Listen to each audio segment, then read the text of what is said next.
The sound that woke Janelle Williams from her peaceful sleep at 3:47 a.m. was unlike anything she had ever heard. It was a combination of gasping, choking, and something that could only be described as the sound of a soul fighting to stay inside a body. The noise came through the thin walls of her apartment, carried by the wind from the towering glass building across the street where she worked nights as a cleaning lady. Janelle sat up in bed, her heart racing. She had been cleaning offices for 15 years and she knew the sounds of a building at night. This was different. This was wrong. The gasping continued, desperate and raw, echoing through the quiet city streets. She grabbed her phone, threw on her uniform, and ran toward Memorial Hospital's research building where she worked. The security guard at the front desk looked surprised to see her. "Janelle, your shift doesn't start for 3 hours." "I heard something," she said, breathing hard. "Someone's in trouble upstairs." They took the elevator to the 40th floor, where the executive offices were located.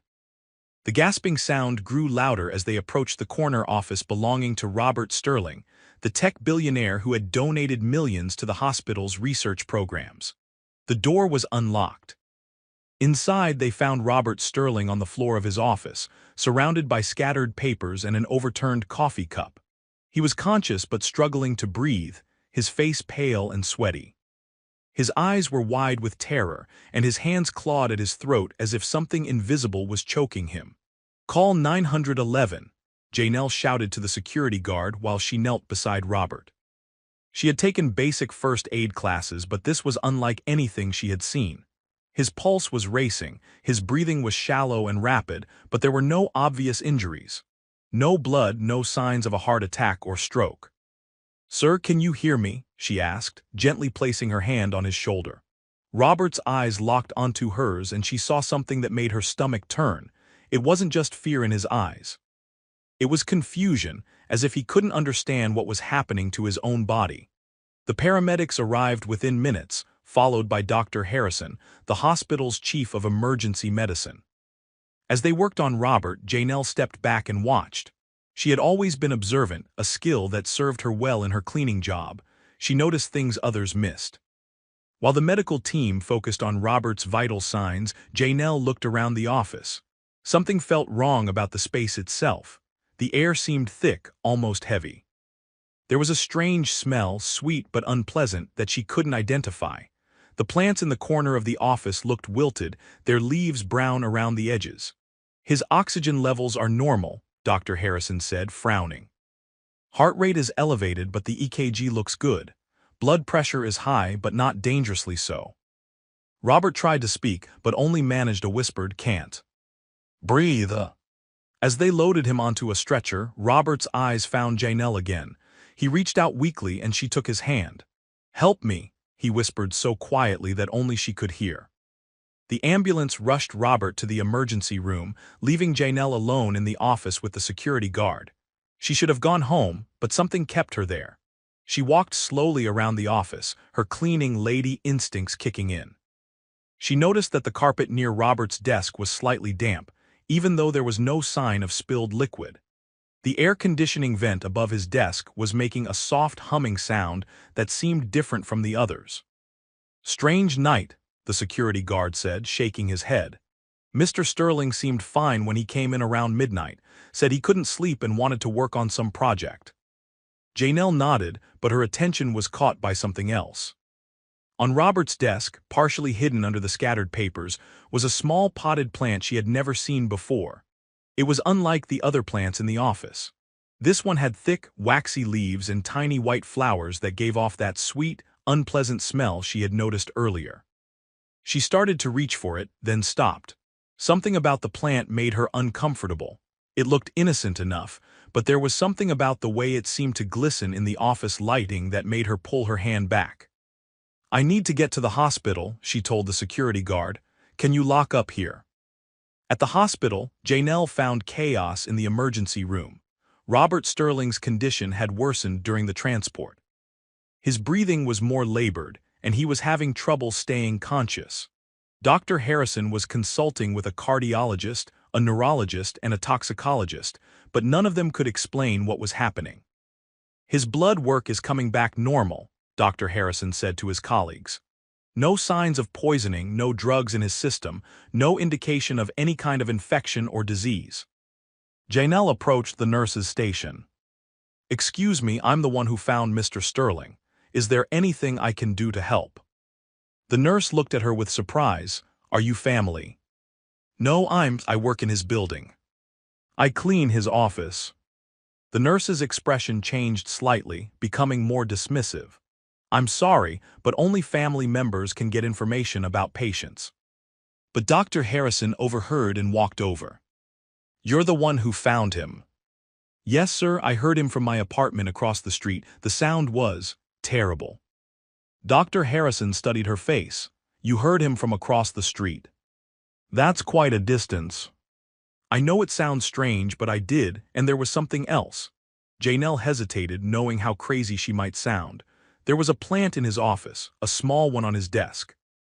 I've been cleaning that office for 3 years, and I've never seen that plant before." Dr. Harrison frowned. "A plant?" "Yes, sir, it had a sweet smell, but not a good sweet.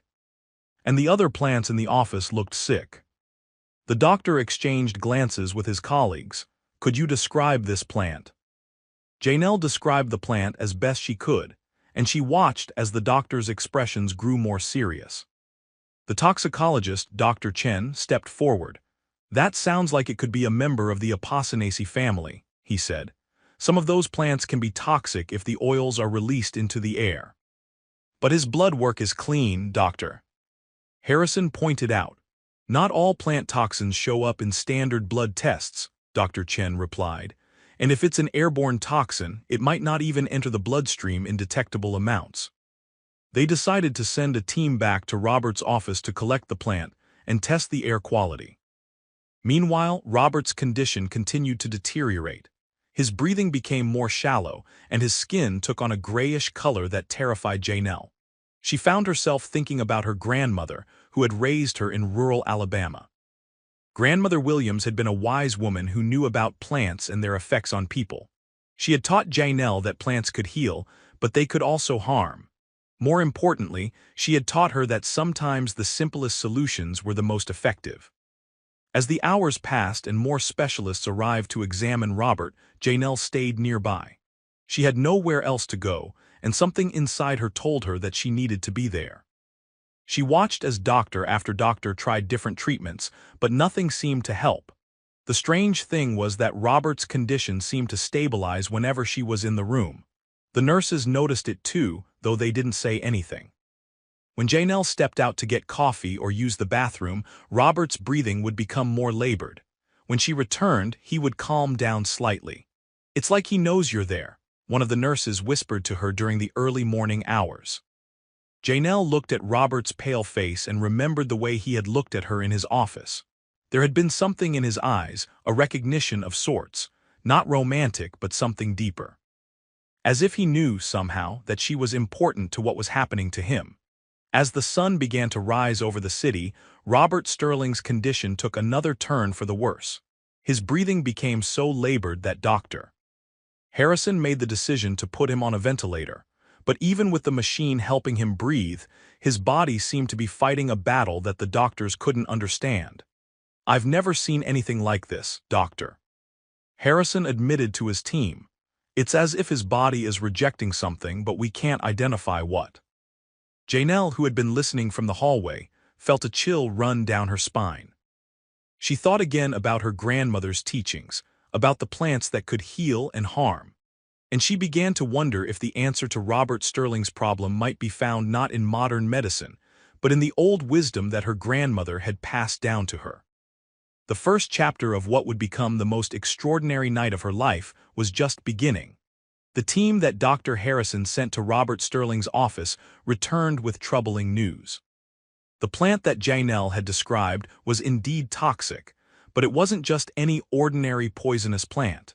It was a rare species that Dr. Chen had only read about in medical journals from tropical regions. "It's called Nerium indicum," Dr. Chen explained to the gathered medical team. "It's extremely rare in North America.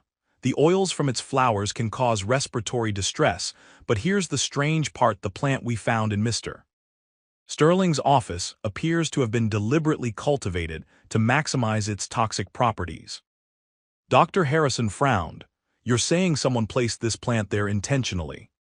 That's what it looks like. The soil composition, the specific nutrients used to grow it, even the way it was positioned to catch the air circulation from the vents, everything suggests this was planned. The implications were staggering. Someone had tried to poison Robert Sterling using a method so sophisticated that it had fooled 10 of the country's best doctors. But why? And more importantly, how could they counteract the effects when they still didn't fully understand how the poison worked? Janelle, who had been quietly listening from the hallway, felt her heart race. She had seen something like this before, not in person, but in the stories her grandmother used to tell. Stories about plants that could be used as both medicine and poison, depending on how they were prepared and used. She approached Dr. Harrison carefully. "Doctor, may I ask you something?" He looked up from the chart he was studying. "Of course, you've been helpful so far. When you tested the air in Mr. Sterling's office, did you find anything unusual about the humidity levels?" Dr. Chen looked surprised. "Actually, yes. The humidity was much higher than normal for that building. We assumed it was from a malfunctioning air conditioning system." Janelle nodded. "And the temperature?" "Slightly warmer than the other offices." "Why do you ask?" "My grandmother used to tell me stories about certain plants that only release their strongest oils under specific conditions. High humidity and warm temperatures could make a plant like that much more dangerous." The doctors exchanged glances. This cleaning lady was asking questions that none of them had thought to ask. Dr. Harrison made a decision. "Ms. Williams, would you be willing to help us? You seem to have knowledge about plants that might be useful." Janelle felt a mixture of pride and fear. "I'll help however I can, but I should tell you I'm not a doctor. I just learned things from my grandmother." "Sometimes the best medicine comes from the oldest sources," Dr. Harrison said kindly. They brought Janelle into the conference room where Robert's case was being discussed. On the table were photos of the plant, air quality reports, and Robert's medical charts. As Janelle looked at the pictures, she felt a chill of recognition. "I've seen this plant before," she said quietly. All eyes turned to her. "Where?" Dr. Chen asked. "Not in person, but in my grandmother's old journals. She used to keep notes about plants and their properties. She learned from her grandmother, who learned from hers. This plant, it's not supposed to be here. It's from a place where the air is always humid and warm." Dr. Harrison leaned forward. "What else do you remember about it?" Janelle closed her eyes, trying to recall her grandmother's stories. She said that this plant was used by people who wanted to make someone sick without anyone knowing what was causing it. The person would get sicker and sicker, but doctors wouldn't be able to find anything wrong with them. "That matches what we're seeing with Mr. Sterling," Dr. Chen said grimly. "But grandmother also said that for every plant that could harm, there was usually another plant that could heal." Janelle opened her eyes. She said that the people who used this poison plant also knew about the antidote. "Doctor," Harrison felt a spark of hope, "do you know what the antidote is?" Janelle shook her head. "Not exactly, but I know where we might find the answer." She explained that her grandmother's journals were stored in a trunk in her apartment. The journals contained generations of plant knowledge passed down through her family. If there was an antidote to the poison affecting Robert Sterling, it might be recorded in those pages. "But there's a problem," Janelle continued. "The journals are written in a mixture of English and an old dialect that I don't fully understand. And some of the plant names are in languages I don't recognize." Dr. Harrison made another quick decision. "We'll figure it out. Can you get the journals?" While Janelle went to retrieve her grandmother's journals, the medical team continued to monitor Robert's condition. He was stable on the ventilator, but his body was clearly fighting a battle. His temperature fluctuated, his heart rate remained elevated, and most concerning of all, his oxygen levels were slowly declining despite the machine breathing for him. Dr. Harrison called in favors from colleagues around the world. If this was an exotic poison, he needed experts who understood tropical plants and their effects on the human body. Within hours, he had botanists, toxicologists, and traditional medicine experts consulting on the case via video conference. But as the hours passed, Robert's condition continued to worsen. The exotic poison was winning the battle, and modern medicine seemed powerless to stop it. Janelle returned with a small, worn trunk that had belonged to her grandmother. Inside were dozens of journals, notebooks, and loose papers covered in faded handwriting. The smell of old paper and dried herbs filled the conference room as she opened the trunk. She started keeping these journals when she was just a girl, Janelle explained. Her grandmother taught her that knowledge was the most valuable thing you could pass down to the next generation. Dr. Chen picked up one of the journals and flipped through it carefully. The pages were filled with detailed drawings of plants, notes about their properties, and recipes for various remedies. Some pages were in clear English, others in what appeared to be a dialect he didn't recognize. "This is incredible," he said. "Your grandmother documented things that aren't in any modern medical textbook." They divided the journals among the team and began searching for any reference to the poison plant or its antidote. It was slow work, made more difficult by the mixture of languages and the faded handwriting. But gradually, they began to piece together a picture of how the plant worked and what might counteract its effects. The breakthrough came when Dr. Chen found a page with a detailed drawing of the poison plant. Next to it was another drawing of a much simpler plant, with notes in English about how it could cleanse the air that makes people sick. "Look at this," he called to the others. "The antidote plant is much more common. It's actually a type of mint that grows in most temperate climates." Janelle looked at the drawing and felt her heart sink. "That's not just any mint. That's a specific variety that my grandmother called healing mint. It's different from regular mint." "Different how?" Dr. Harrison asked. "It has to be prepared in a very specific way. The oils have to be extracted using a method that my grandmother learned from her grandmother. And it has to be fresh, it can't be dried or processed." The team looked at each other. They had found the antidote, but they still didn't have the actual remedy. The healing mint had to be prepared correctly, and only Janelle had the knowledge to do it. But there was another problem. "Where do we find this healing mint?" Dr. Harrison asked. Janelle thought for a moment. "My grandmother used to grow it in her garden. When she died, I transplanted some of it to a community garden near my apartment. I'm not sure if it's still there, but it's worth checking." As they prepared to send someone to search for the healing mint, Robert's condition took another turn for the worse. His oxygen levels dropped to dangerous levels, and his heart rate became irregular. Dr. Harrison made the difficult decision to put him on more intensive life support. "We're running out of time," he told the team. "If we don't find a way to counteract this poison soon, we're going to lose him." Janelle felt the weight of responsibility on her shoulders.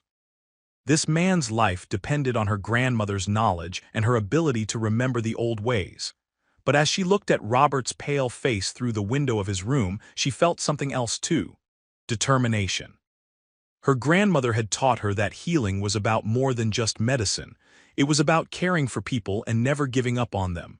"I'll find the mint," she said firmly, "and I'll prepare it the way my grandmother taught me. We're going to save him." But as she left the hospital to search for the healing mint, Janelle couldn't shake the feeling that someone didn't want Robert Sterling to recover. The poison plant hadn't appeared in his office by accident. Someone had put it there, knowing exactly what it would do to him. And if that someone discovered that an antidote existed, they might try to stop her from using it. The race to save Robert Sterling's life was just beginning, and Janelle was about to discover that sometimes the greatest healing comes from the most unexpected places. By the time Janelle returned from her search for the healing mint, Robert Sterling's hospital room had been transformed into something resembling a medical convention. 10 of the country's most renowned specialists had been called in to consult on the case, and each had brought their own team of assistants and equipment. Dr. Patricia Morgan, a toxicologist from Johns Hopkins, stood at the foot of Robert's bed studying his latest blood work. "I've never seen a toxin that affects the respiratory system this way without showing up in standard tests," she said to Dr. Harrison. "It's like the poison is hiding in plain sight." Dr. James Liu, a neurologist from the Mayo Clinic, was examining Robert's reflexes. There's definitely some kind of neurological component here. His responses are sluggish, but not in a way that suggests typical poisoning. Dr. Sarah Davidson, a cardiologist from Cleveland Clinic, was monitoring Robert's heart function. The cardiac effects are the most puzzling. His heart is working harder than it should, but there's no apparent damage to the muscle tissue. As Janelle entered the room carrying a small cloth bag, she was overwhelmed by the number of people and machines surrounding Robert. He looked so small and fragile connected to all the tubes and monitors. His face was pale, and even with the ventilator breathing for him, his body seemed to be struggling. Dr. Harrison noticed her and approached. "Did you find the mint?" Janelle nodded, opening the bag to show him the fresh green leaves she had carefully harvested from the community garden. "It's here, but it's not much. This variety doesn't grow in large quantities." "Doctor," Morgan overheard and walked over. "Excuse me, but what exactly are you planning to do with garden mint? This patient has been poisoned with a sophisticated plant toxin. He needs advanced medical treatment, not folk remedies." Janelle felt her cheeks flush. She had expected this reaction, but it still stung. "I understand your concern, doctor, but this isn't just any mint. It's specifically cultivated to counteract the effects of the poison plant we found in his office." Dr. Liu joined the conversation. "With all due respect, ma'am, I'm sure you mean well, but we can't risk experimental treatments on a patient this critical. We need to stick to proven medical protocols." "But your proven medical protocols aren't working," Janelle said quietly. "He's been getting worse for hours despite everything you've tried." Dr. Harrison held up his hand. "Let's not dismiss any options too quickly. Ms. Williams has been remarkably accurate in her observations so far. What exactly would you need to do to prepare this remedy?" Janelle explained the process her grandmother had taught her. The mint leaves had to be crushed in a specific way to release their oils. Then they had to be steeped in hot water at a precise temperature for exactly 7 minutes. The resulting liquid had to be used within 15 minutes of preparation, or it would lose its effectiveness. "And how would it be administered?" Dr. Davidson asked. "The traditional way would be to have the patient breathe the steam from the preparation, but since he's on a ventilator," Janelle trailed off, realizing she hadn't thought through this complication. Dr. Chen, who had been quietly listening, stepped forward. "We could introduce the steam into his oxygen supply. It would be like aromatherapy but with therapeutic intent." Dr. Morgan shook her head. "This is ridiculous. We can't risk contaminating his oxygen supply with an unproven herbal remedy. What if it makes him worse?" "What if it saves his life?" Dr. Harrison countered. "We've been trying conventional treatments for hours, and he's only getting worse. At this point, we need to consider all options." The debate continued for several minutes, with the specialists divided on whether to attempt Janelle's remedy. Meanwhile, Robert's condition continued to deteriorate. His oxygen levels dropped further and his heart rate became increasingly irregular. Dr. Harrison made the decision. "We're going to try it, doctor. Chen, can you set up a way to introduce the steam into his oxygen supply safely?" "Already working on it," Dr. Chen replied, wheeling over a portable humidifier system. "We can filter the steam through his oxygen line without contaminating the main supply." As the doctors prepared the equipment, Janelle began the process of preparing the remedy. She crushed the mint leaves carefully between her palms, just as her grandmother had taught her.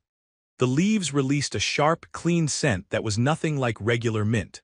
It was stronger, more complex, with undertones that reminded her of her grandmother's garden on summer mornings. She placed the crushed leaves in a small metal bowl and added hot water at exactly the temperature her grandmother had specified. As the mixture steeped, she found herself saying a quiet prayer, asking her grandmother's spirit to guide her hands and help her remember everything correctly. The other specialists watched with a mixture of skepticism and curiosity. Dr. Morgan continued to voice her objections, but even she seemed intrigued by the process. Dr. Liu took notes, documenting every step of the preparation for his records. After exactly 7 minutes, Janelle strained the liquid through a clean cloth. The resulting preparation was a pale green color with a steam that carried the intense scent of the healing mint. She handed it to Dr. Chen, who connected it to the humidifier system. "Here we go," Dr. Chen said, activating the system. The steam began to flow through Robert's oxygen supply, and within minutes the scent of the healing mint filled the room. At first, nothing happened. Robert's monitors continued to show the same troubling readings. Dr. Morgan crossed her arms and gave Dr. Harrison a look that clearly said, "I told you so." But then slowly, something began to change. Robert's heart rate, which had been erratic, began to stabilize. His oxygen levels, which had been dropping steadily, held steady and then began to improve slightly. "Are you seeing this, Doctor?" Davidson asked, pointing to the cardiac monitor. "His heart rhythm is normalizing." Dr. Liu checked Robert's reflexes again. "His neurological responses are improving too. This is remarkable." Dr. Morgan, despite her skepticism, couldn't argue with the monitors. "I don't understand how this is possible, but his vital signs are definitely improving." Over the next hour, Robert's condition continued to stabilize. His oxygen levels returned to normal ranges, his heart rate became regular, and his overall appearance improved dramatically. The grayish color left his skin, and his breathing became more natural. As the improvement continued, the skeptical specialists began to ask Janelle more questions about her grandmother's knowledge. Dr. Morgan, who had been the most vocal opponent of the herbal remedy, was now taking detailed notes about the preparation process. "This is going to revolutionize how we think about treating exotic plant poisonings," she said to Dr. Harrison. "We need to document everything and study the compounds in this mint variety." Dr. Liu was equally impressed. "The speed of recovery is unprecedented. In cases of severe poisoning, we usually see gradual improvement over days or weeks. This is happening in real time." But Janelle was focused on Robert. Despite the improvement in his vital signs, he was still unconscious and still on the ventilator. The remedy had counteracted the poison, but his body needed time to fully recover from the ordeal. Dr. Harrison decided to gradually reduce the ventilator support to see if Robert could breathe on his own. As they made the adjustments, everyone in the room held their breath. If the remedy had truly worked, Robert should be able to breathe independently. The moment came when they removed the ventilator entirely. For a few tense seconds, Robert's breathing was shallow and irregular. Then slowly his breathing pattern normalized. He was breathing on his own. "Incredible," Dr. Chen said, shaking his head. "Absolutely incredible." But as the medical team celebrated their success, Janelle noticed something that made her uneasy. Through the window of Robert's room, she could see someone in the hallway watching them. It was a man in a dark suit, and when he realized she had seen him, he quickly walked away. Something about the man's presence disturbed her. She thought about the poison plant that had been deliberately placed in Robert's office, and she wondered if whoever had tried to hurt him might still be out there. The medical crisis was over, but Janelle couldn't shake the feeling that the danger wasn't. As the specialists began to pack up their equipment and prepare their reports, Janelle remained by Robert's bedside. She wanted to be there when he woke up, to see for herself that he was truly going to be okay. But more than that, she wanted to understand why someone had tried to poison him, and whether they might try again. The healing had been successful, but the mystery was far from over. 3 days after the dramatic recovery, Robert Sterling was awake, but still weak. The doctors had moved him to a private room where he could rest without the constant monitoring equipment. Janelle had returned to her regular cleaning duties, but she found herself checking on Robert whenever she could. During her evening shift, she knocked softly on his door. "Mr. Sterling, I'm Janelle Williams. I'm the one who found you in your office." Robert's eyes focused on her face and she saw recognition there. "You," he said, his voice still hoarse. "You're the one who saved my life." Janelle shook her head. "The doctors saved your life. I just helped a little. The doctors told me what you did. They said you used knowledge from your grandmother to prepare a remedy that 10 specialists couldn't figure out." Robert struggled to sit up straighter. "Thank you doesn't seem like enough." "You don't need to thank me, I'm just glad you're okay." Janelle hesitated, then decided to voice her concerns. "Mr. Sterling, do you have any idea who might have put that plant in your office?" Robert's expression darkened. "I've been thinking about that. The plant wasn't there when I arrived that night. Someone must have brought it in after I started working. Do you remember anything unusual about that night? Anyone who might have had access to your office? Robert thought for a moment. My assistant Linda left around 8 p.m. The security guard would have records of anyone who entered the building after that. But, he paused, looking troubled. But what?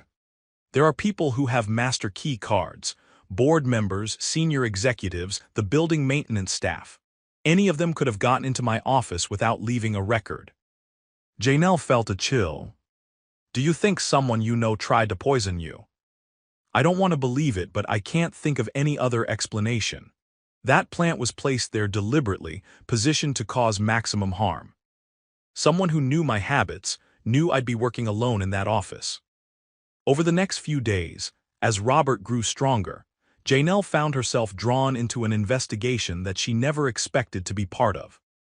Robert had asked her to help him figure out who had tried to poison him, and she couldn't say no to the man whose life she had helped save.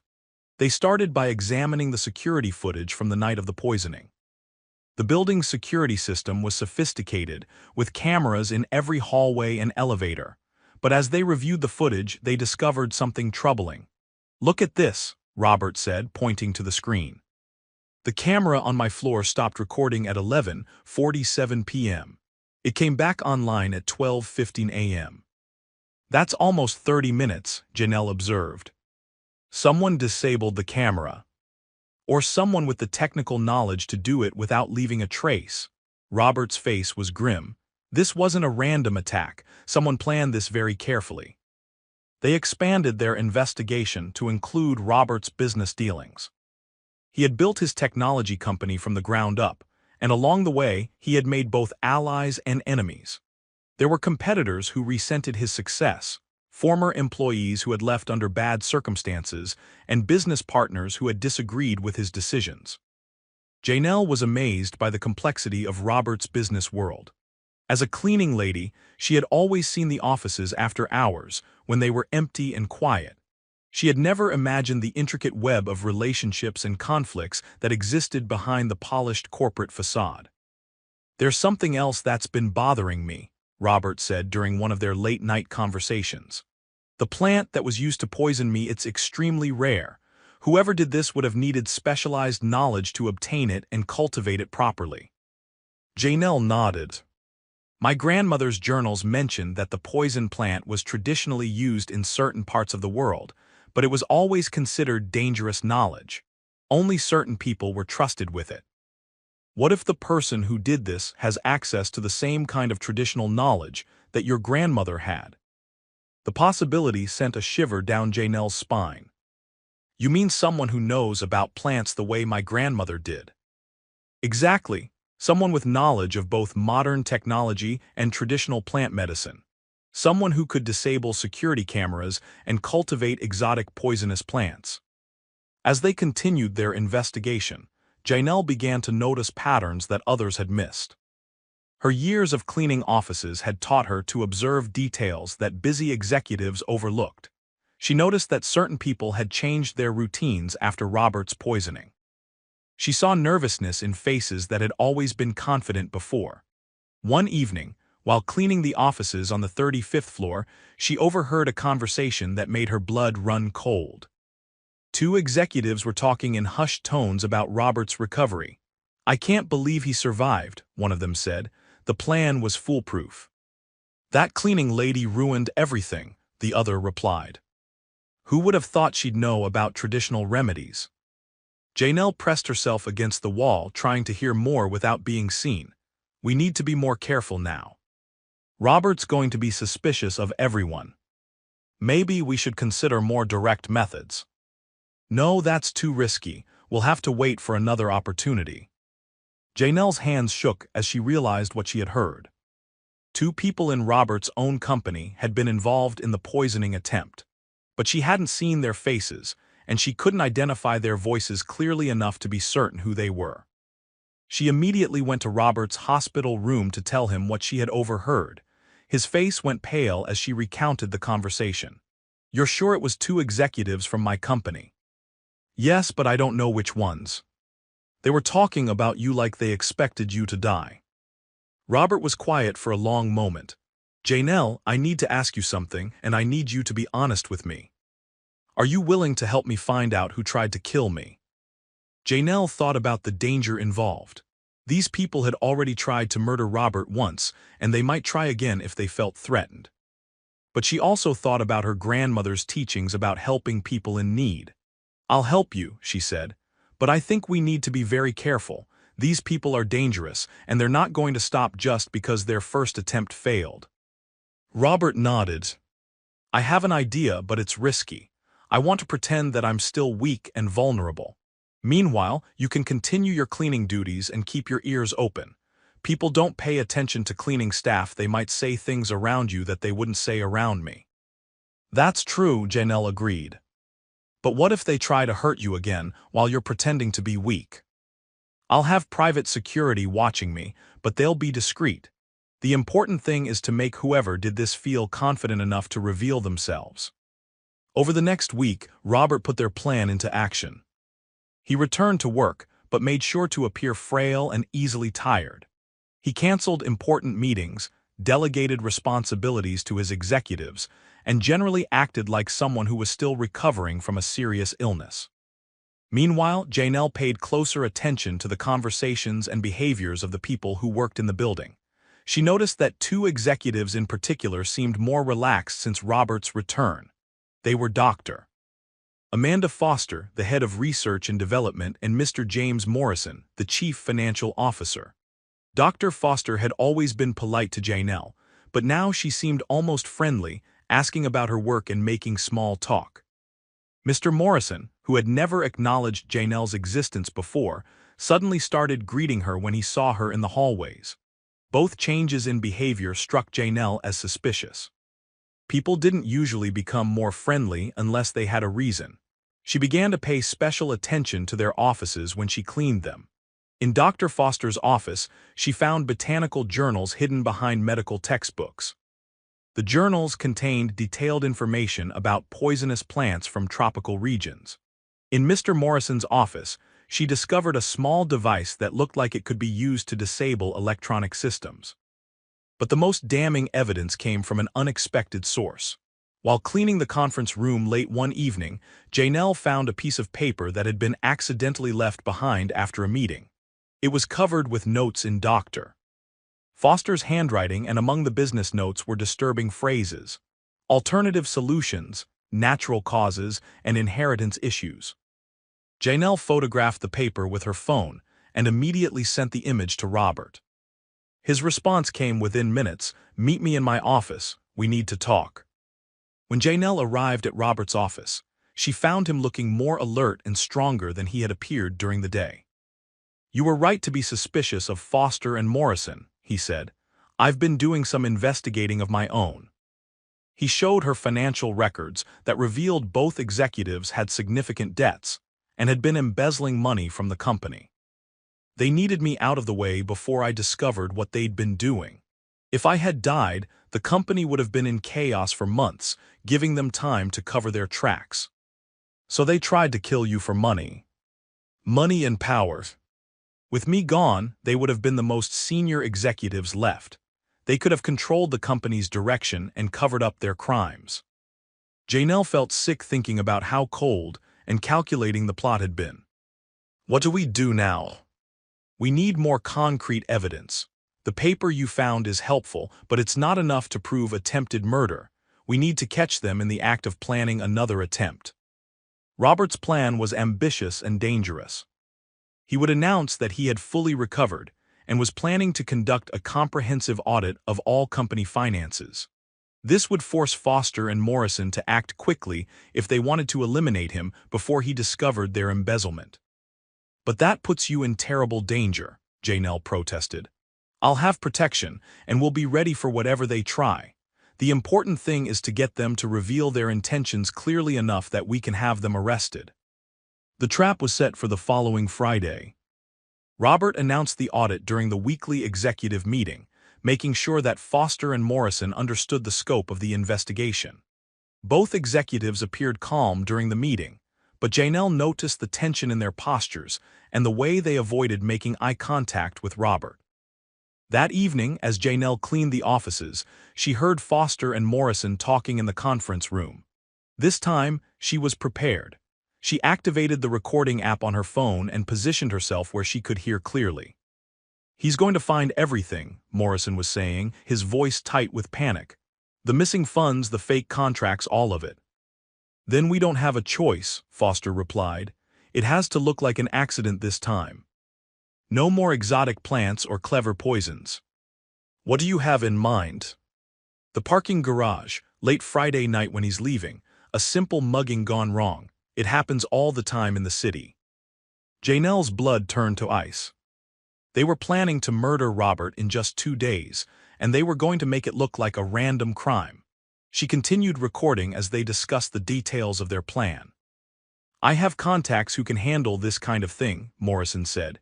"It will cost us, but it's better than going to prison for embezzlement." "And murder," Foster added grimly. "We're already in too deep to back out now." After they left, Janelle remained hidden in the conference room for several minutes, making sure they were really gone. Then she called Robert immediately. "They're planning to kill you Friday night in the parking garage," she said without preamble. "They're going to hire someone to make it look like a mugging." Robert was quiet for a moment. "Did you record the conversation?" "Yes, every word."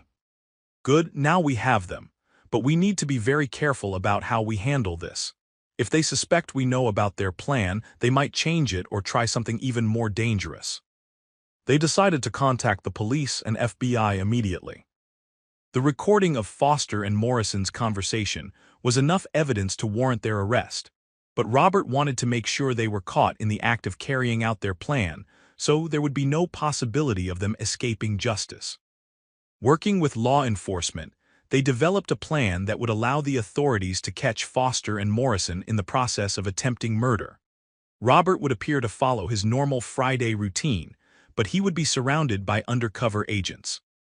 When the hired killers appeared, they would be arrested along with the executives who had hired them. It was a dangerous plan, but it was the only way to ensure that Foster and Morrison faced the full consequences of their actions. As Friday approached, Janelle found herself more nervous than she had ever been in her life. She had gone from being a simple cleaning lady to being a key witness in an attempted murder case. But she also felt a sense of purpose that she had never experienced before.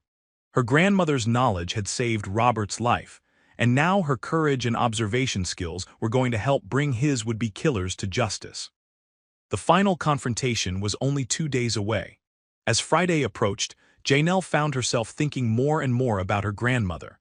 The elderly woman who had raised her in rural Alabama had been dead for 5 years, but her presence felt stronger than ever. It was as if her grandmother's spirit was guiding her through this dangerous situation. On Thursday evening, while Robert met with the FBI agents to finalize their plan, Janelle sat in her small apartment reading through her grandmother's journals. She was looking for any additional information about plant poisons and their antidotes, just in case Foster and Morrison had another botanical surprise planned. As she turned the pages of the oldest journal, she found something that made her heart skip a beat. It was a drawing of the same rare poison plant that had been used against Robert, but next to it was a note in her grandmother's careful handwriting. Brought north by the Foster family in 1952. Dangerous knowledge passed down through their women. Janelle stared at the page in shock. Foster. Dr. Amanda Foster, the head of research and development at Robert's company, came from a family that had knowledge of exotic poison plants. This wasn't a coincidence, it was a family tradition of dangerous botanical knowledge. She immediately called Robert. "I found something in my grandmother's journals, Doctor. Foster's family has been working with poison plants for generations." Robert was quiet for a moment. That explains how she knew about the specific plant and how to cultivate it. "But Janelle, if her family has been doing this for generations, she might know things that even your grandmother didn't write down." "What do you mean?" "I mean she might have backup plans that we haven't thought of. Plants that don't show up in any medical journals, poisons that don't have known antidotes." The realization sent a chill through Janelle. She had assumed that her grandmother's knowledge was comprehensive, but every family's plant wisdom was different. Dr. Foster might have access to botanical weapons that Janelle couldn't counteract. "We need to warn the FBI," she said. "Already on it, but Janelle, I want you to stay away from the office tomorrow. If Foster suspects that you know about her family's background, you could be in serious danger." But Janelle couldn't stay away. Something in her grandmother's journals had caught her attention, and she needed to investigate further. According to her grandmother's notes, the Foster family's plant knowledge was incomplete. They knew about poisons, but they had never learned about the healing plants that could counteract them. That's why the healing mint works so well, Janelle realized. Dr. Foster knew how to poison you, but she didn't know about the antidote. She probably thought you were going to die no matter what the doctors tried. This gave them an unexpected advantage. If Dr. Foster tried to use another plant poison as a backup plan, Janelle might be able to counteract it using her grandmother's knowledge, but only if she was there to recognize what was happening. Against Robert's wishes, Janelle decided to go to work on Friday as usual. She would stay alert for any signs of plant-based attacks while the FBI handled the planned confrontation in the parking garage. Friday morning arrived gray and rainy, which seemed fitting for what everyone expected to be a dramatic day. Robert arrived at the office early, surrounded by undercover agents who posed as new employees and temporary workers. Janelle began her cleaning duties as usual, but she carried a small bag of emergency remedies that she had prepared from her grandmother's recipes. Dr. Foster and Mr. Morrison both seemed nervous, but they were trying to act normal. Foster spent most of the morning in her office with the door closed, while Morrison made several phone calls that he clearly didn't want anyone to overhear. Around noon, Janelle noticed something that made her stomach clench with fear. While cleaning near Dr. Foster's office, she caught a whiff of a familiar sweet smell. It was the same scent she had noticed in Robert's office the night he was poisoned, but this time it was stronger and more concentrated. She immediately called Robert. "There's another poison plant somewhere in the building. I can smell it." "Where?" "I think it's coming from Dr. Foster's office, but I'm not sure. The smell is much stronger than before." Robert's voice was tense. "She's planning something for today, before tonight's confrontation. Can you identify what kind of plant it is?" Janelle moved closer to Foster's office, trying to pinpoint the source of the smell. "It's different from the first plant. This one smells sweeter, almost like flowers, but there's something wrong with it. Something that makes my throat feel tight." "Get out of there now," Robert ordered. "Whatever she's planning, it's already started." But as Janelle turned to leave, Dr. Foster's office door opened. The woman stepped out wearing gloves and carrying a small spray bottle. When she saw Janelle, her expression changed from concentration to alarm. "What are you doing here?" Foster demanded. "Just cleaning, ma'am," Janelle replied, trying to keep her voice steady. Foster studied her face carefully. "You're the one who saved Robert Sterling's life, aren't you? The cleaning lady with the folk remedies." Janelle felt danger radiating from the woman. "I just helped a little. The doctors did most of the work." "I don't think so." Foster's voice was cold. "I think you know a lot more than you're letting on. In fact, I think you know things that could be very dangerous to certain people."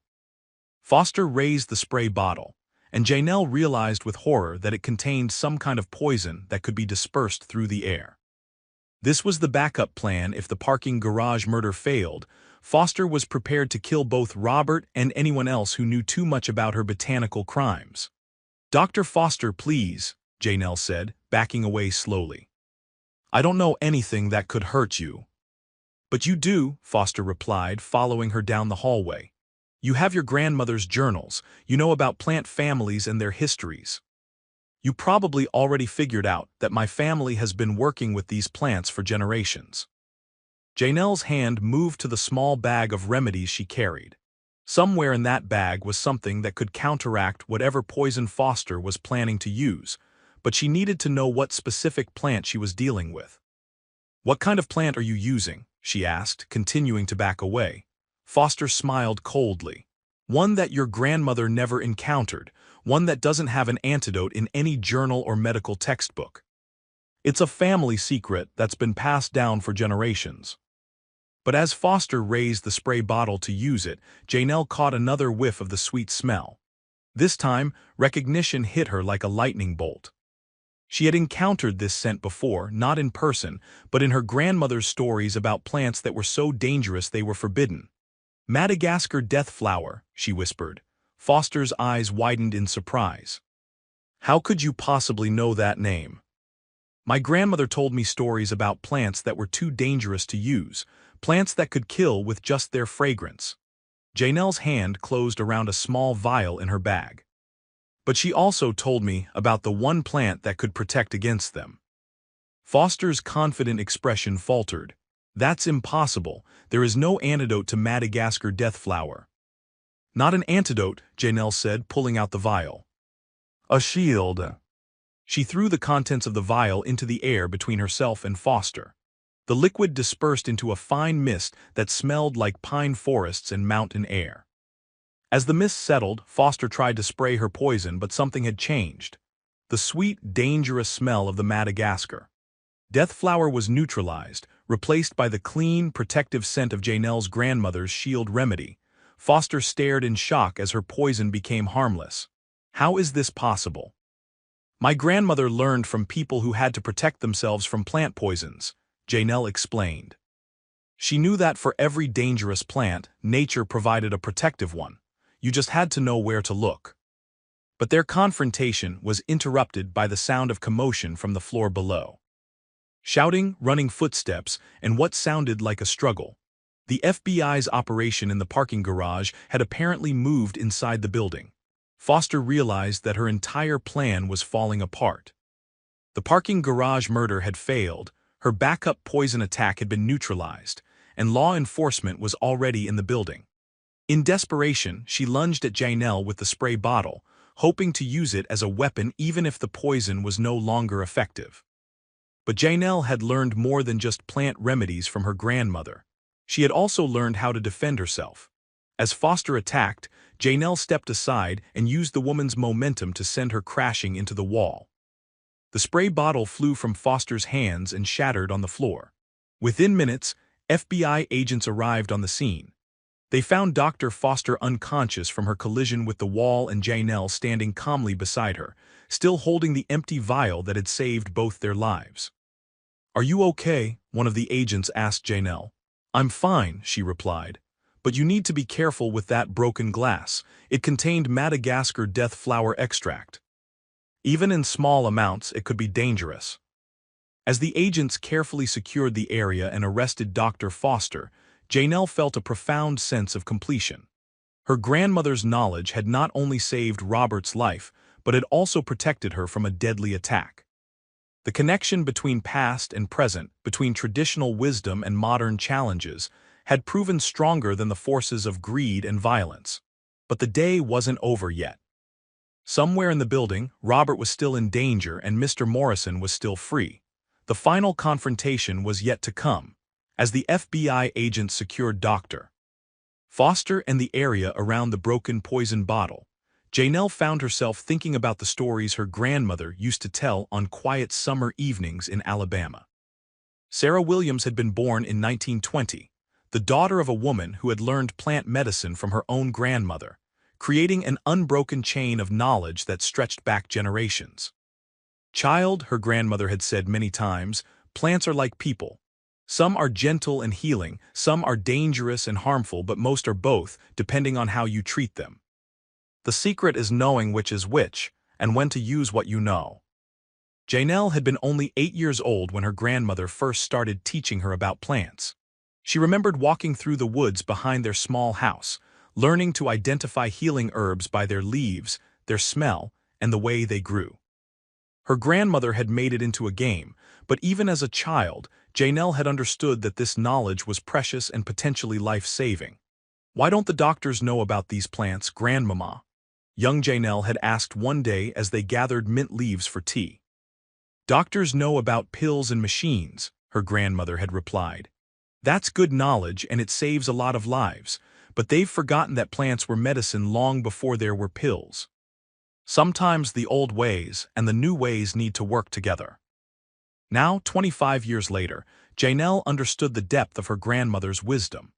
The old ways and the new ways had indeed worked together to save Robert Sterling's life. Modern medicine had kept him alive, while the traditional plant remedy had counteracted the exotic poison. But her grandmother had taught her about more than just healing plants. She had also warned her about the dangerous ones, the plants that could harm rather than heal. These lessons had seemed like scary stories to young Janelle, but now she realized they had been essential preparation for this moment. There are families, her grandmother had said, who learned about the harmful plants instead of the healing ones. They passed down knowledge of poisons instead of cures.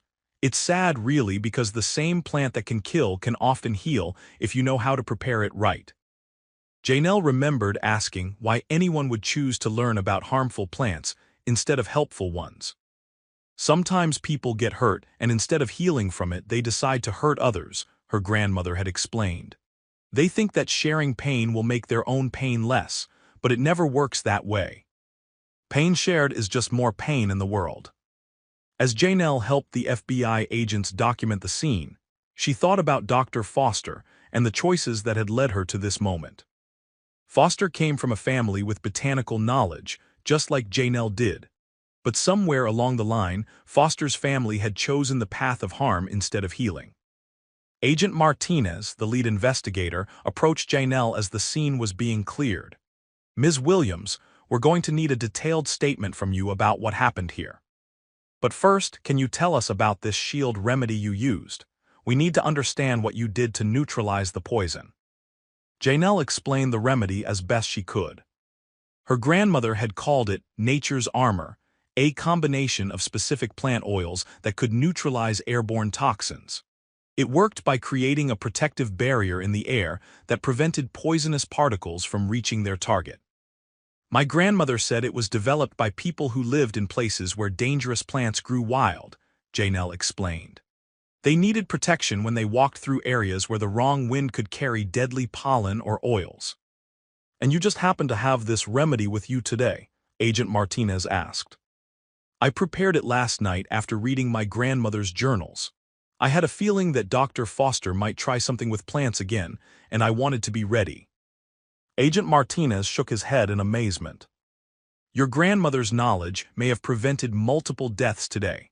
Dr. Foster's poison was concentrated enough to kill anyone in this hallway." As they continued to process the scene, Robert Sterling arrived with another group of FBI agents. He looked shaken but unharmed, and Janelle felt a wave of relief wash over her. "The parking garage operation was successful," he told her. "Morrison and the men he hired were arrested without anyone getting hurt. But when we heard about what happened up here," he trailed off, looking at the broken glass and chemical residue on the floor. "I'm okay," Janelle assured him. "My grandmother's shield remedy worked perfectly." Robert studied her face. "Janelle, do you realize what you've done? You've not only saved my life twice now, but you've also exposed a conspiracy that could have destroyed my entire company. And you did it using knowledge that most people would dismiss as old wives' tales." "My grandmother always said that wisdom doesn't get old, it just gets forgotten," Janelle replied. "Maybe it's time for some of that wisdom to be remembered." Over the next few hours, as the investigation continued, Janelle found herself at the center of attention in a way that made her uncomfortable. FBI agents, police detectives, and medical experts all wanted to hear about her grandmother's plant knowledge. They were particularly interested in the shield remedy and its potential applications for law enforcement and military use. But what touched Janelle most deeply was a conversation she had with Dr. Harrison, who had been called in to consult on the medical aspects of the case. "Ms. Williams," he said, "I want you to know that what happened here has changed how I think about medicine. Your grandmother's knowledge saved a life that all of our modern techniques couldn't save. I think it's time for the medical community to start paying more attention to traditional remedies." "My grandmother always said that the best medicine combines the old and the new," Janelle replied. "She would be happy to know that her knowledge helped someone." "I have a proposition for you," Dr. Harrison continued. "The hospital is starting a new research program to study traditional plant medicines. We need someone who understands these remedies not just as recipes, but as part of a living tradition. Would you be interested in working with us? Janelle was surprised by the offer, but I'm not a doctor or a scientist. I'm just a cleaning lady who learned some things from her grandmother. Sometimes the most important knowledge comes from the most unexpected places, Dr. Harrison said. What do you think your grandmother would say about this opportunity? Janelle thought about her grandmother's dreams for her. Sarah Williams had always encouraged her granddaughter to use her knowledge to help people, but she had also understood the realities of their circumstances. Being a poor black woman in rural Alabama had limited her opportunities, but it hadn't limited her wisdom. She would say that knowledge is only valuable if it's shared with people who need it, Janelle said finally. As the evening wore on and the investigation wrapped up, Janelle found herself alone with Robert Sterling in his office. The space looked different now, knowing what had happened there and who had been responsible for it. I have something to ask you, Robert said, and I want you to think carefully before you answer. Janelle waited, curious about what he might say. This whole experience has made me realize that I've been running my company wrong. I've been so focused on technology and profits that I've forgotten about the people who make everything possible. People like you, who notice things others miss and have knowledge that can't be learned in business school. He paused, seeming to gather his thoughts. I want to offer you a position in my company, not as a cleaning lady, but as a consultant. Someone who can help us remember that the most important innovations often come from combining old wisdom with new ideas. Janelle felt her heart racing. Mr. Sterling, I don't know anything about running a technology company. But you know about solving problems that seem impossible to solve. You know about observing details that others miss. And most importantly, you know about caring for people and never giving up on them. Robert's expression was serious. Those are exactly the qualities this company needs. As Janelle considered his offer, she thought about her grandmother's final words to her. Sarah Williams had been dying in a hospital bed, but her mind had been clear and her voice had been strong. Janelle, child, she had said, I'm giving you more than just recipes and remedies. I'm giving you the responsibility to use this knowledge wisely. Don't hide it away because you think it's not important enough. Don't let people tell you that old knowledge isn't valuable. Promise me you'll find ways to help people with what I've taught you. Janelle had made that promise, but she had never imagined it would lead to an opportunity like this. Now she had the chance to honor her grandmother's memory by bringing traditional wisdom into the modern world in a way that could help countless people. I'll take the job, she said finally, but I have one condition. Robert raised an eyebrow. What's that? I want to set up a program to document and preserve traditional knowledge from families like mine. There are people all over the world who have wisdom that could save lives, but it's being lost because no one thinks it's important enough to record. Robert smiled. I think that's exactly the kind of program my company should be supporting. When can you start? As they shook hands on their agreement, Janelle felt her grandmother's presence in the room. Sarah Williams had passed down her knowledge to help people, and now that knowledge was going to reach far beyond anything she could have imagined. The healing had come full circle, from grandmother to granddaughter, from traditional wisdom to modern application, from one saved life to the potential for saving many more. 3 weeks after the dramatic confrontation with Dr. Foster and Mr. Morrison, Janelle Williams found herself in a place she had never imagined. Sitting in a boardroom at Sterling Technologies, presenting her ideas to a group of executives and scientists. The transformation from night shift cleaning lady to consultant had been swift, but Robert Sterling had been determined to move quickly. The problem with modern medicine, Janelle was saying to the assembled group, isn't that it's wrong. It's that it's incomplete. My grandmother always said that healing is like building a house. You need both a strong foundation and modern tools to make it work. Dr. Harrison, who had become one of her strongest supporters, nodded encouragingly. Can you give us a specific example of how traditional knowledge could complement modern medical practice? Janelle clicked to the next slide in her presentation, which showed before and after photos of Robert Sterling. 3 weeks ago, 10 of the country's best doctors couldn't figure out how to counteract an exotic plant poison. But a remedy that my grandmother learned from her grandmother worked within an hour. The difference wasn't that traditional medicine was better than modern medicine, it was that they worked together. The room was quiet as the executives absorbed this. Some looked skeptical, others curious. Robert, who was sitting at the head of the table, looked proud. "What we're proposing," Janelle continued, "is a systematic way to document, study, and integrate traditional plant knowledge with modern medical research. Not to replace current treatments, but to expand the tools available to doctors and patients." Dr. Patricia Williams, the head of the company's new medical research division, and no relation to Janelle despite the shared surname, raised her hand. "Ms. Williams, how do we ensure the safety and efficacy of these traditional remedies? Modern medicine requires rigorous testing and FDA approval." "You're absolutely right," Janelle replied. "That's why we need to work with scientists and doctors to study these remedies properly. My grandmother's knowledge saved Mr. Sterling's life, but we need to understand exactly how and why it worked so we can use it safely for other people." She clicked to another slide showing the organizational structure she had proposed. "We would start by collecting traditional knowledge from families and communities around the world. Then we would work with botanists to identify and cultivate the plants involved. Finally, we would partner with medical researchers to study the active compounds and develop safe, standardized treatments."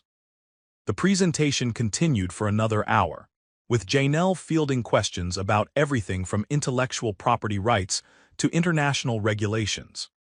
She was amazed at how much she had learned in just 3 weeks of working with Robert's team, but the real test came afterward when she was alone with Robert in his office. "How do you think it went?" he asked. "Honestly, I think some of them still see me as just a cleaning lady who got lucky," Janelle replied. "They're being polite because you're the boss, but they don't really believe that traditional knowledge can be valuable." Robert considered this. "You might be right about some of them, but Dr. Harrison believes in what you're doing, and so do I. Sometimes that's enough to get started." Over the next few months, Janelle threw herself into the work of building the traditional knowledge research program. She traveled to communities across the American South, interviewing elderly people who still remembered plant remedies passed down through their families. She worked with botanists to identify and catalog medicinal plants. She collaborated with chemists to analyze the active compounds in traditional remedies. The work was challenging in ways she had never expected. Many of the people she interviewed were initially suspicious of her motives.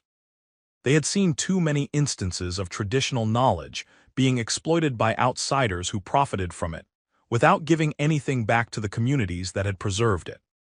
"Why should we trust you?" asked Mama Louise, an elderly woman in rural Mississippi who was known throughout her community for her healing abilities. "You come here with your fancy company and your recording equipment, asking us to share secrets that our grandmothers died protecting." Janelle understood the woman's skepticism. "Because I'm not asking you to give me your knowledge. I'm asking you to help me preserve it and share it in a way that honors your family's wisdom. Any remedies that come out of this research will benefit the communities that shared the knowledge." It took time to build trust, but gradually people began to open up. Janelle found herself documenting an incredible wealth of knowledge. Remedies for everything from common colds to serious illnesses, plant-based treatments that had been proven effective over generations of use. One of the most significant discoveries came from an elderly Cherokee woman named Mary Crow Feather, who lived on a reservation in North Carolina. Mary's family had preserved knowledge of plants that could counteract specific types of poisoning, including some that were unknown to modern toxicology. "My great-great-grandmother learned these remedies during the Trail of Tears," Mary explained as she showed Janelle her carefully tended medicinal garden. People were being poisoned by contaminated water and unfamiliar plants. She had to figure out how to keep her family alive, using whatever plants she could find along the way. The story gave Janelle chills. Here was knowledge that had been developed under the most desperate circumstances, passed down through generations, and was now being preserved just in time. Mary was in her 80s, and none of her children had shown interest in learning the plant remedies. They think the old ways are backwards, Mary said sadly. They want to be modern to fit into the white world. They don't understand that wisdom doesn't have a color or a time period. Working with Mary and other traditional healers, Janelle began to see patterns in the knowledge she was collecting. Many cultures had developed similar remedies for similar problems, even when they had no contact with each other. This suggested that the traditional knowledge wasn't just folk belief, it was based on real, observable properties of plants that worked consistently across different populations. The breakthrough that would make Janelle's program famous came 6 months after she started working for Sterling Technologies. A child in the nearby city had been poisoned by an unknown substance, and the hospital's toxicology team couldn't identify what was causing her symptoms. Dr. Harrison called Janelle at home. "We need your help. We have a 7-year-old girl who's been poisoned, but we can't figure out with what. Her symptoms don't match anything in our databases." Janelle arrived at the hospital within an hour. The child, a little girl named Emma, was unconscious and struggling to breathe. Her parents were terrified, and the medical team was running out of options. "Can you describe her symptoms?" Janelle asked Dr. Harrison. "Respiratory distress, elevated heart rate, and a distinctive sweet smell on her breath. We've tested for every known poison, but nothing matches." Janelle felt a chill of recognition. "The sweet smell, can you describe it more specifically?" Dr. Harrison led her to Emma's room. As soon as Janelle stepped inside, she knew what had happened. The sweet smell was exactly like the Madagascar death flower that Dr. Foster had tried to use against her. "She's been poisoned with an exotic plant extract," Janelle said. "I know because someone tried to use the same poison against me." Working quickly, Janelle prepared the same shield remedy that had saved her life. But adapting it for a child required modifications based on knowledge she had gathered from Mary Crow Feather about treating poisoned children. The remedy worked even faster than it had before. Within 30 minutes, Emma's breathing improved. Within an hour, she was conscious and asking for her parents. The medical team was amazed by the rapid recovery. "How did you know what to do?" Emma's mother asked Janelle tearfully. "My grandmother taught me that every poison has a cure if you know where to look," Janelle replied. "Sometimes the cure is in a laboratory and sometimes it's in a garden. The important thing is being willing to look everywhere." The case made national news. "Traditional knowledge saves child's life when modern medicine fails," was the headline in several major newspapers. Suddenly, Janelle's program was receiving attention from medical schools, pharmaceutical companies, and government agencies around the world. But for Janelle, the most meaningful recognition came from an unexpected source. Emma's grandmother, who had been present during the child's recovery, approached her as she was leaving the hospital. "You have the gift," the elderly woman said simply. "Your grandmother would be proud." As Janelle drove home that night, she thought about how far she had come from that terrifying night, when she had first heard Robert Sterling gasping for breath across the street from her apartment.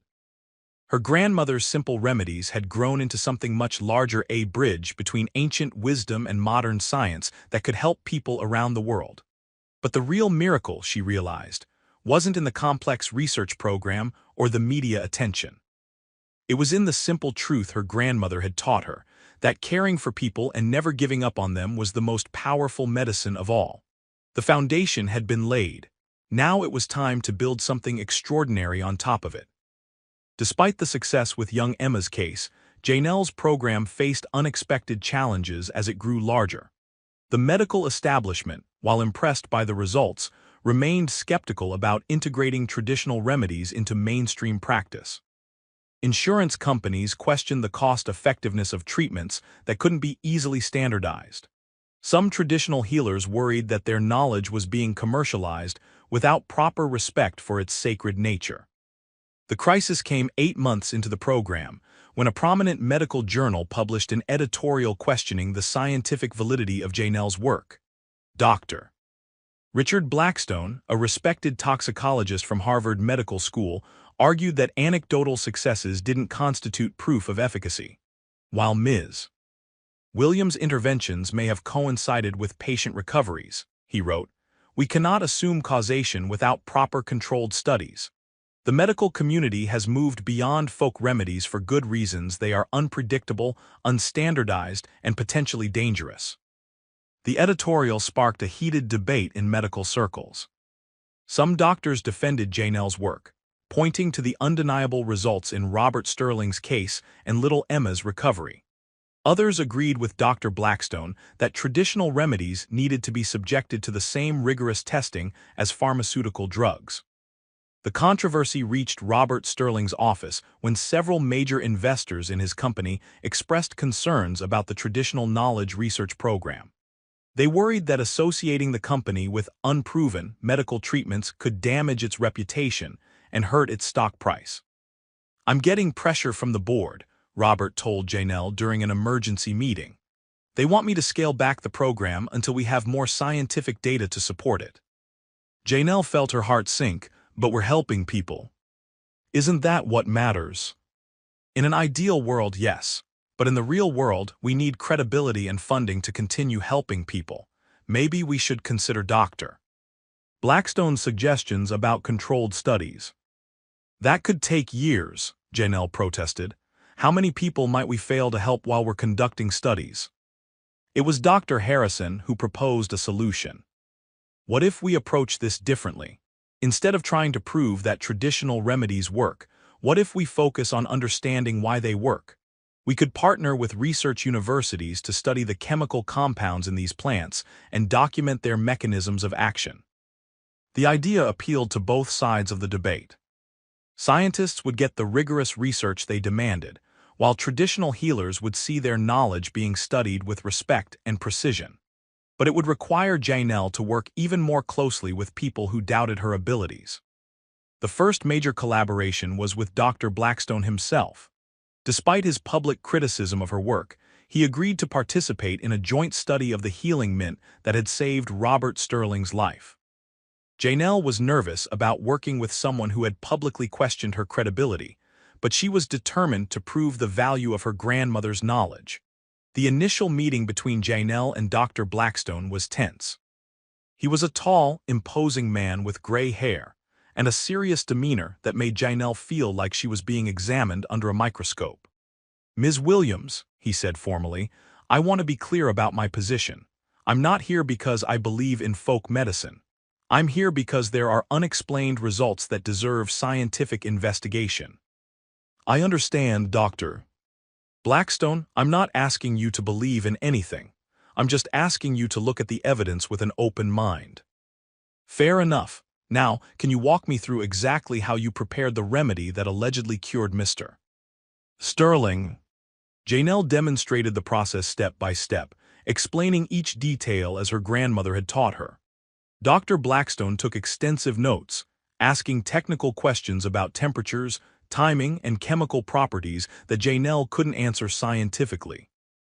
"Your grandmother's instructions are remarkably precise," he admitted.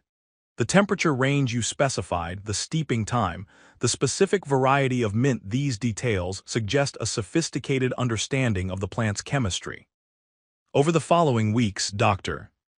Blackstone's team analyzed every aspect of the healing mint remedy.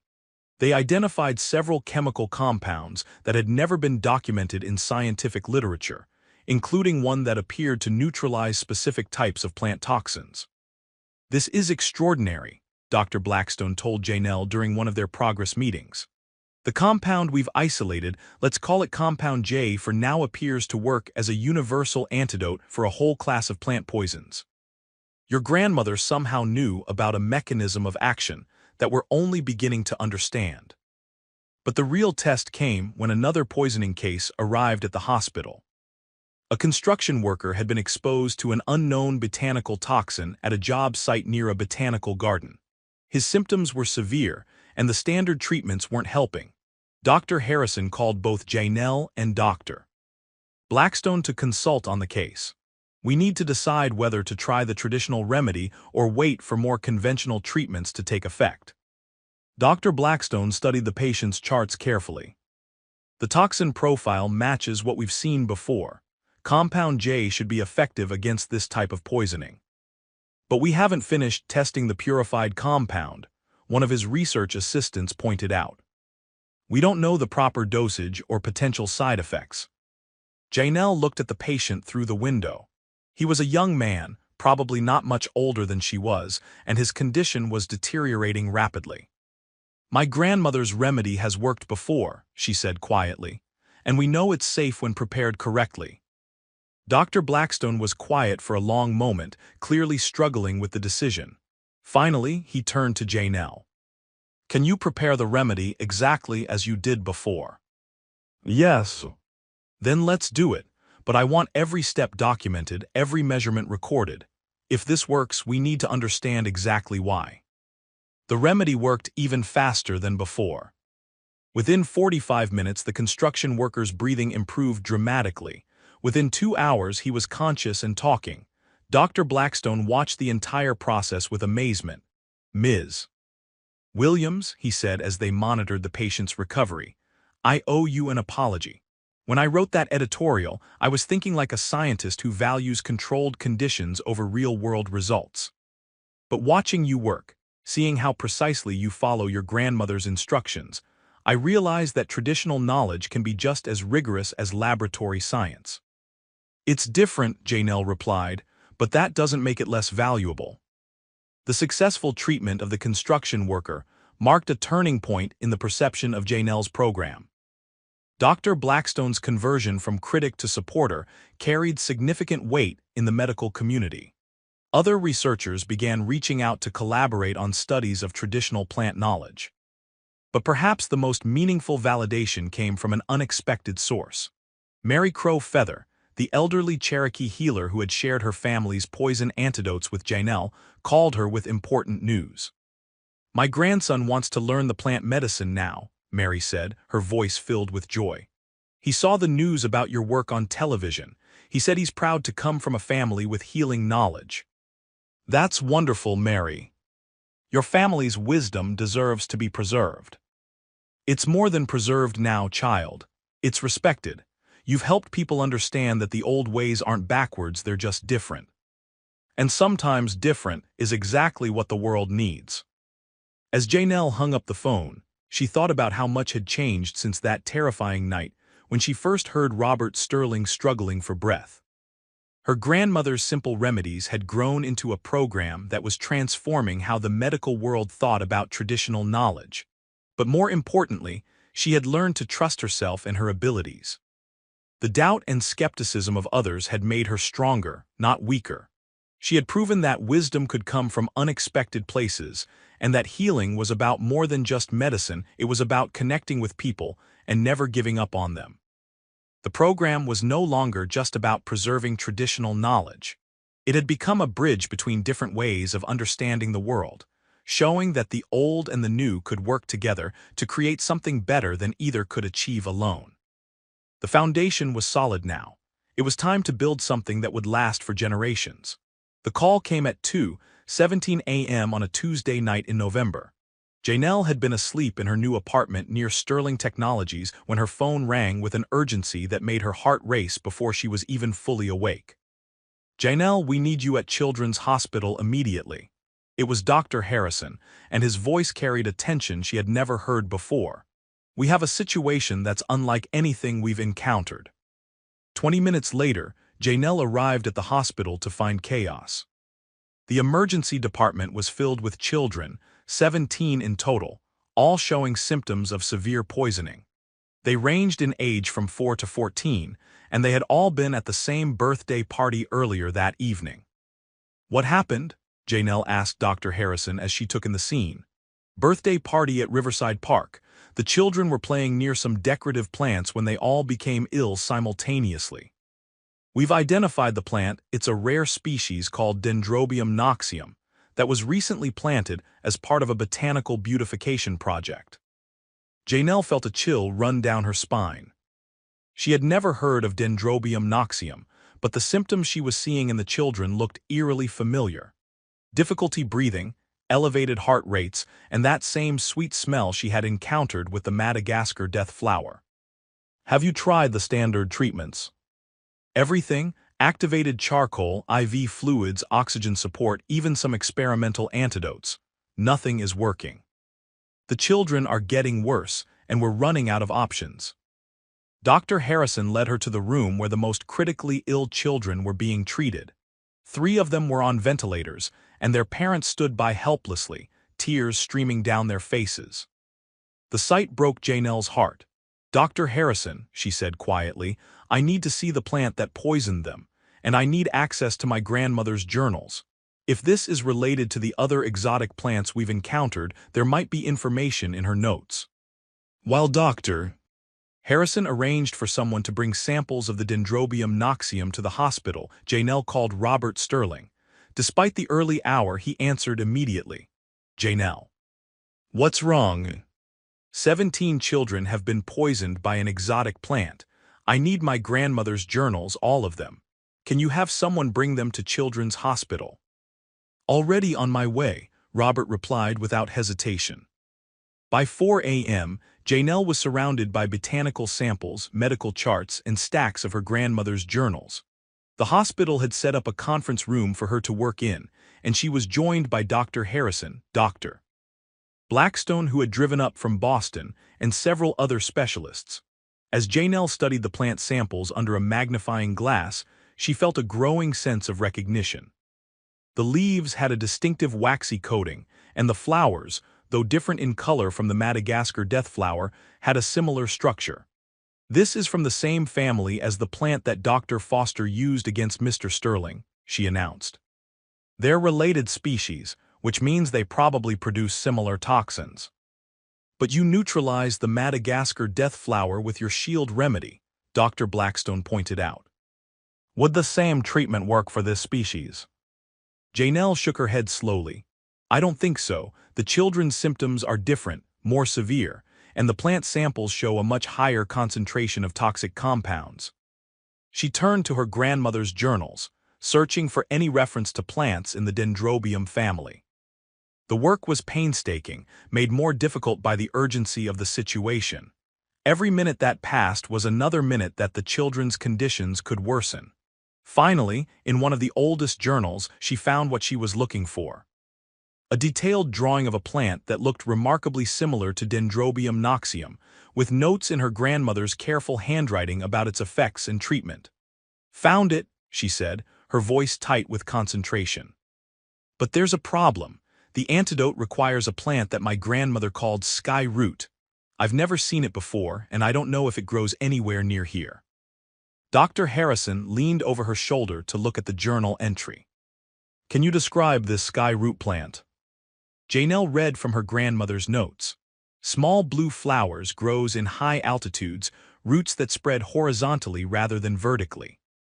She says it only blooms during certain moon phases, and that the roots have to be harvested at exactly the right time to be effective." The description was so specific and unusual that everyone in the room felt a moment of despair.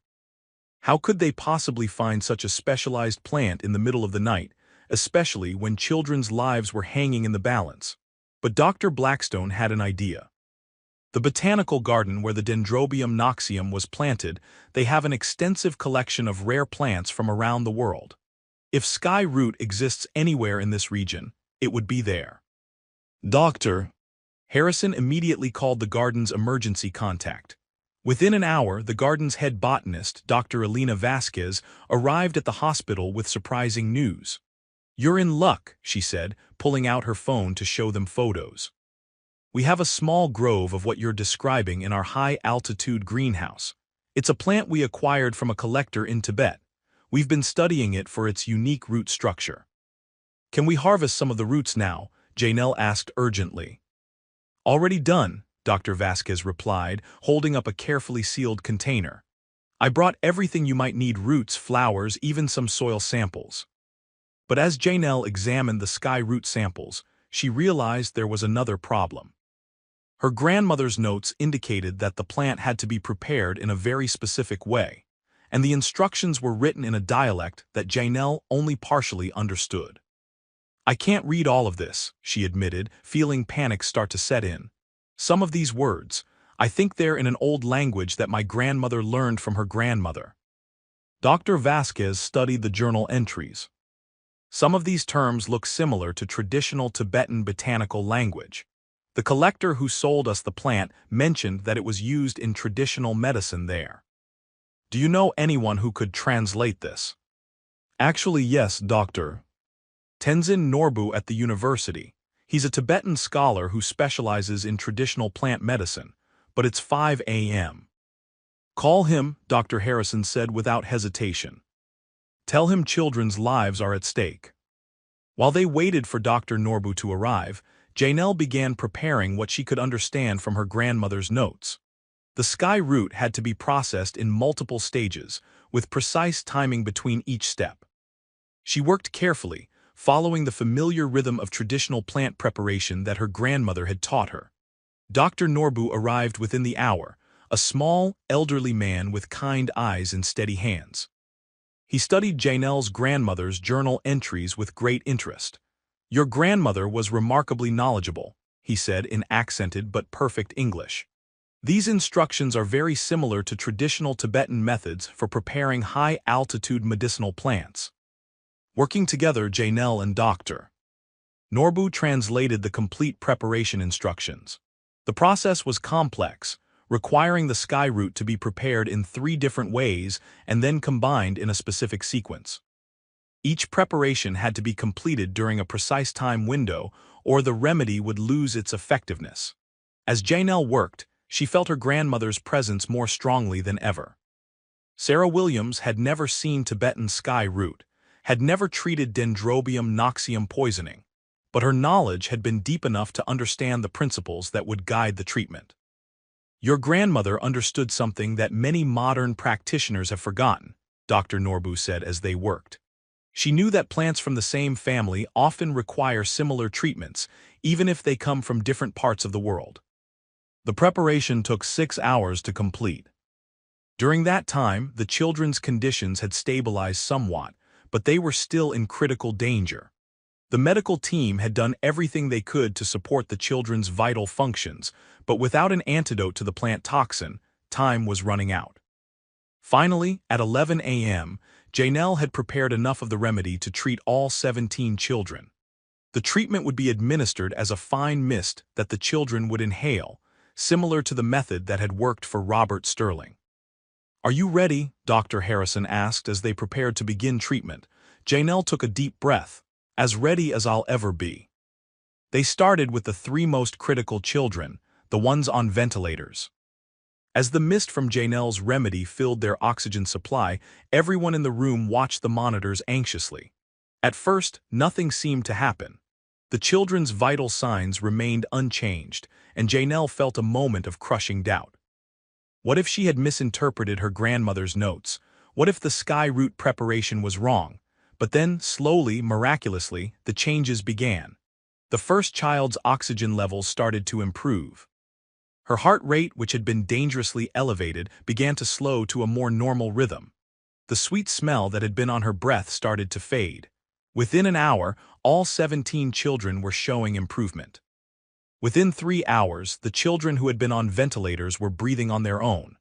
By evening, the entire group was conscious, alert, and asking for their parents. The recovery was so complete and so dramatic that it made international news. "Miracle at Children's Hospital. Traditional medicine saves 17 poisoned children," was the headline that appeared in newspapers around the world. But for Janelle, the real miracle wasn't the media attention or the scientific validation. It was the moment when 4-year-old Sarah Chen, the youngest of the poisoned children, tugged on her sleeve and said, "Thank you for making me better, lady." As Janelle knelt down to hug the little girl, she felt her grandmother's spirit surrounding them both. Sarah Williams had taught her granddaughter that healing was about more than just medicine. It was about love, caring, and never giving up on people who needed help. The knowledge had traveled from rural Alabama to a children's hospital, from one generation to the next, from traditional wisdom to modern application.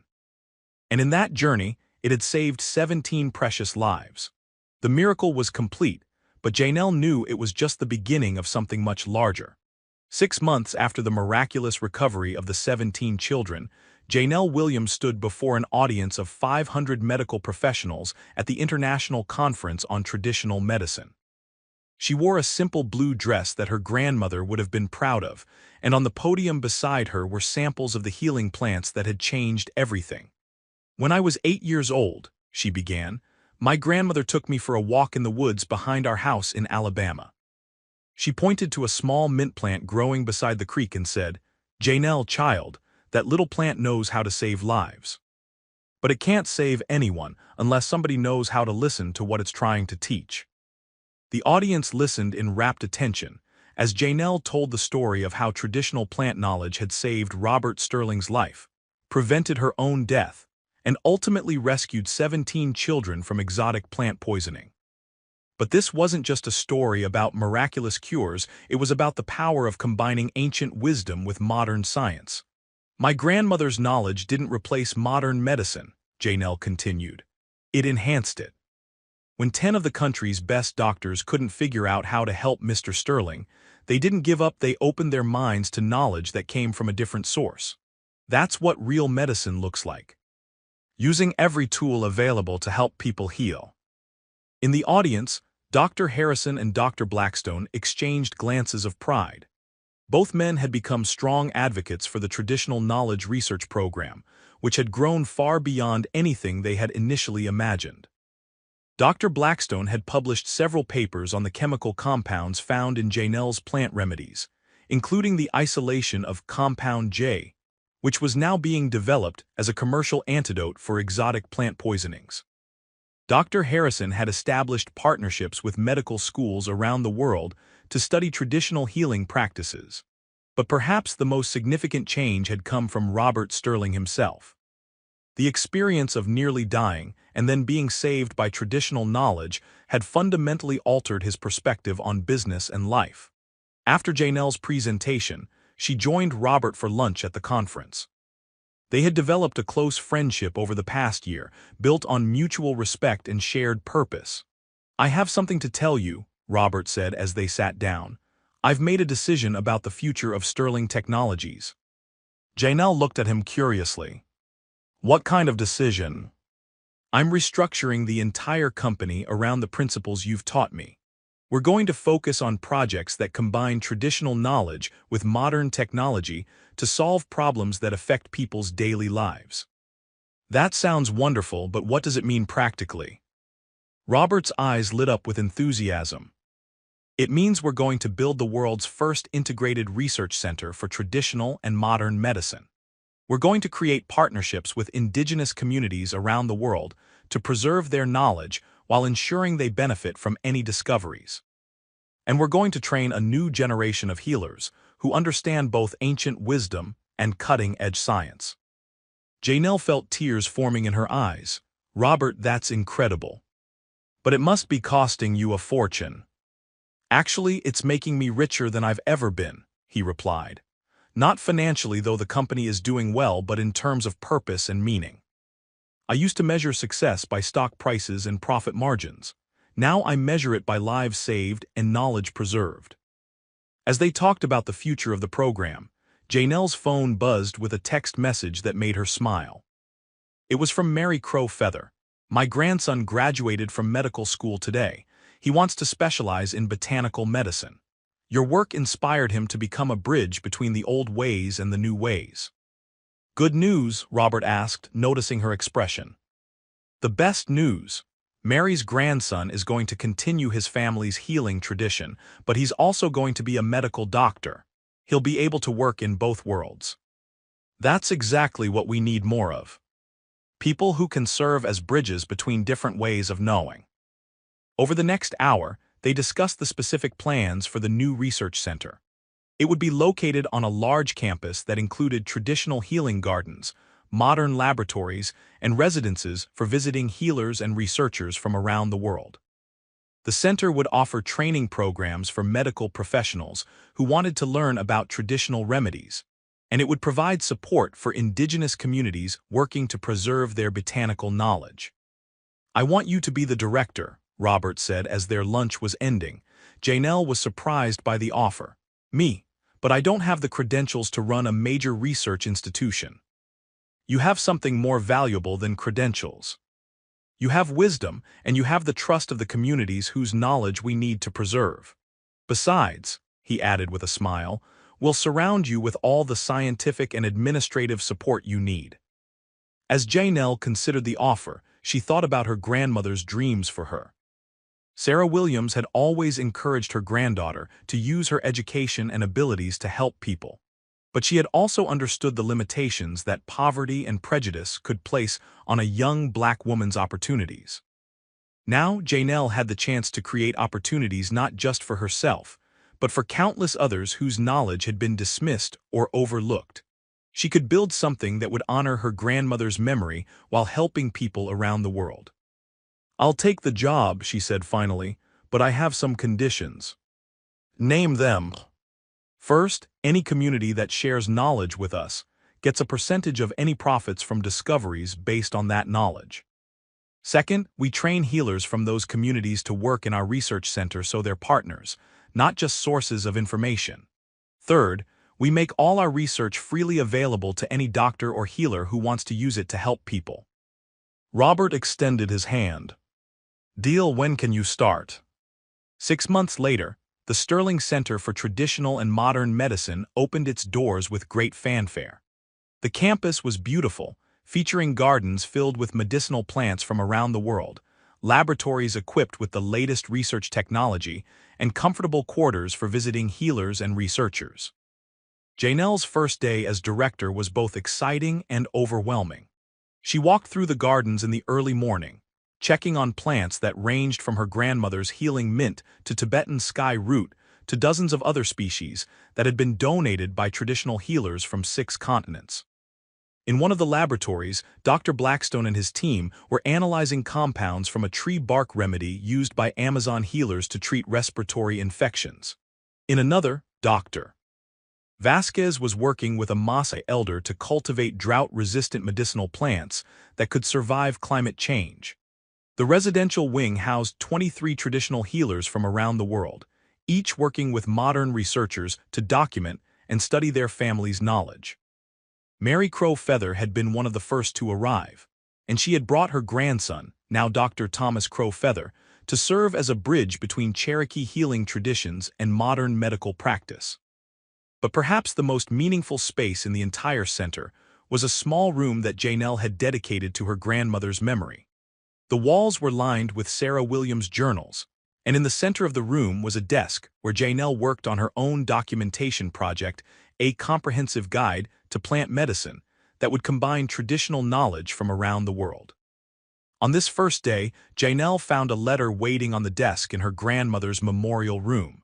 The envelope was simple, with her name written in careful handwriting that she didn't recognize. Inside was a note from Emma Chen, the 7-year-old girl whose life Janelle had saved with the shield remedy over a year ago. "Dear Ms. Janelle, my mom says you saved my life with plants. I want to learn about plants too so I can help people like you did. My teacher says I'm too young to understand, but I know that plants are special because they helped me. When I grow up, I want to work with you at your plant hospital. Love, Emma. P.S. I grew some mint in my backyard, and it smells just like the medicine you made for me." Janelle felt tears streaming down her face as she read the letter. This was why she did this work, not for the recognition or the scientific accolades, but for children like Emma who would grow up understanding that healing could come from unexpected places, and that wisdom was worth preserving and sharing. She walked to the window and looked out at the gardens where healers and scientists were working together, where ancient knowledge and modern research were combining to create new possibilities for healing. In the distance, she could see Robert Sterling walking with Dr. Harrison, both men animated as they discussed some new project or discovery. As the sun set over the center, Janelle whispered a quiet thank you to her grandmother. Sarah Williams had planted seeds of knowledge in her granddaughter's mind and heart, and those seeds had grown into something beautiful and life-giving that would continue to help people for generations to come. The cleaning lady's miracle had become something much larger, a new beginning for the way the world thought about healing, wisdom, and the power of bringing different kinds of knowledge together in service of helping people. And in a small garden beside the main building, healing mint grew strong and fragrant, ready to save lives whenever someone who knew how to listen could hear what it was trying to teach. Dear listeners, thank you for joining Janelle on her incredible journey from night shift cleaning lady to director of a groundbreaking research center. This story celebrates the wisdom that exists in unexpected places and the power of bringing different kinds of knowledge together to help people heal. As you reflect on Janelle's story, I'd love to hear your thoughts. Have you ever encountered traditional remedies or folk wisdom in your own family or community? What do you think about the idea of combining ancient knowledge with modern science? Which moment in Janelle's journey resonated most with you? Do you believe there are other areas where traditional wisdom might enhance modern practices? Your comments and insights help bring stories like this to life and might inspire others who read about Janelle's remarkable transformation.